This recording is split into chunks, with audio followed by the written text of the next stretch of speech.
So my name is Byron, and I discovered what permaculture was probably about 2 years ago. After going to school for environmental science, not hearing a single word about what permaculture was, or even any like solution-oriented things. It was all very problem-focused. So moved to New Zealand, discovered what permaculture was after having like bought some property with my parents, and then in the last 2 years since like discovering that, I've done a bunch of online learning in like workshops and courses and learning from friends. And at this point, I began basically planting agroforestry or syntropic agroforestry, like food forests, in amongst an established orchard. And this is about 6 months in. This is probably 4 months in, and then there's some other bits here and there, but it's just crazy to see how quickly things move. There's a beautiful growing climate here in this part of New Zealand, and you can get away with growing so many different things. It's absolutely incredible, and the density and the diversity. It just really, it's exciting because basically the idea is that this all used to be a temperate rainforest, right? And now pretty much 100% of it is either just pasture for cows or kiwi fruit or just monocrop avocados. Just, you get the idea, is that it's not these ecosystems, these agro ecosystems that can feed us and feed the planet, wildlife, soil, etc.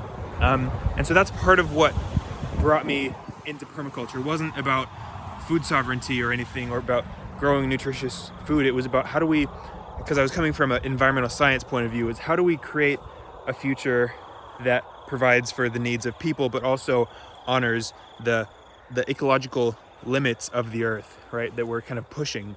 And so that led me into permaculture, and then since then I've become really interested in growing these like agro ecosystems where we're feeding humans, we're taking care of our own needs, but we're also healing the planet in a lot of ways. We're building soil, we're retaining soil rather than letting it run off into the rivers and the ocean. We're inviting wildlife back into the ecosystems, and we're creating these human inclusive ecosystems, because when you look out, it's all, we've designed humans out of the equation. And yeah, I could go on for a long time about it, but basically it's an exciting journey to be on, is being about 2 years into what even is permaculture. I'm still at the beginning, but it's exciting because the way you learn is by applying your knowledge. You can't learn by reading all the time and never applying anything. And so that's what this all was. Of course, there's 1.5 million mistakes in here, and I should have done this like that. But to be honest, that's where so much learning happens. And even if you're unfamiliar with stuff, that's how you learn. You give it a go. You realize that, next time I should try this, and that's how it happens. And so this is what I've been doing. I've been posting videos to Instagram, and I want to start posting more. I want to start documenting a little bit more thoroughly, and so that's what this video is. And I'm just excited to be at the beginning of this really exciting journey. It's exciting to watch things grow up so quickly. It's exciting to feel like I'm learning so quickly. Every single day I learn a new thing. And you can see here at the end is the youngest section. It all looks like this at the beginning, where it's all very low, and you have a bunch of annual vegetables to kickstart the ecological succession. Because that's the power of creating these agro ecosystems, is you're not just plunking mature fruit trees in and then hoping, crossing your fingers, saying, hopefully this ecosystem emerges, but you're planting a whole ecosystem from the get-go of plants that would be related to plants that would naturally occur in that bioregion. So here is a temperate rainforest. Historically, we're planting plants, in line with what that means, and it's just super exciting. To imagine this was all just grass, and eventually in the next couple of years, this is going to become this like really lush home. You can see how massive these trees already are for just being here for a number of months. It's absolutely incredible, very crazy.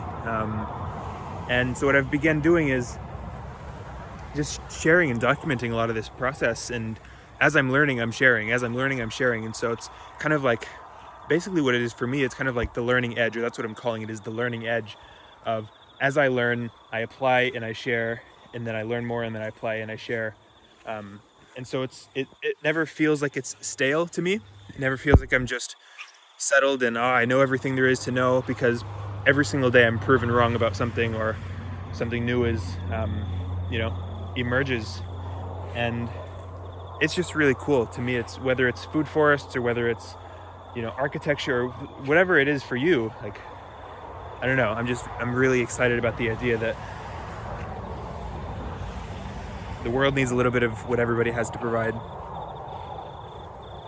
Yeah. So that's what I'm doing here, just documenting the process as things grow, trialing new things. I also do consulting work, so I'm doing just locally in the area, food forest, design, and moving into the implementation area, like side of things. So, like I said, I've quit my job just a few months ago. Not even a few, I quit my job a month and a half ago. I was at this, I was doing environmental monitoring, which is exactly what I went to school for, but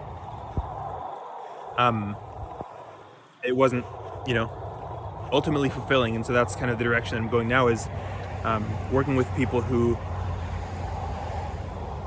are interested in this kind of stuff, whether it's at a small scale backyard type transformations into edible ecosystems, or large scale, hey, we have this big macadamia orchard and we want to turn it into an agro ecosystem. It's amazing, the diversity of people who are out there wanting to do this kind of work. Keeps it really interesting and exciting. Interesting, this eucalyptus seems to have something going on with the leaves. I don't know if you can see that, but some of these eucalyptus look really healthy, like this one over here.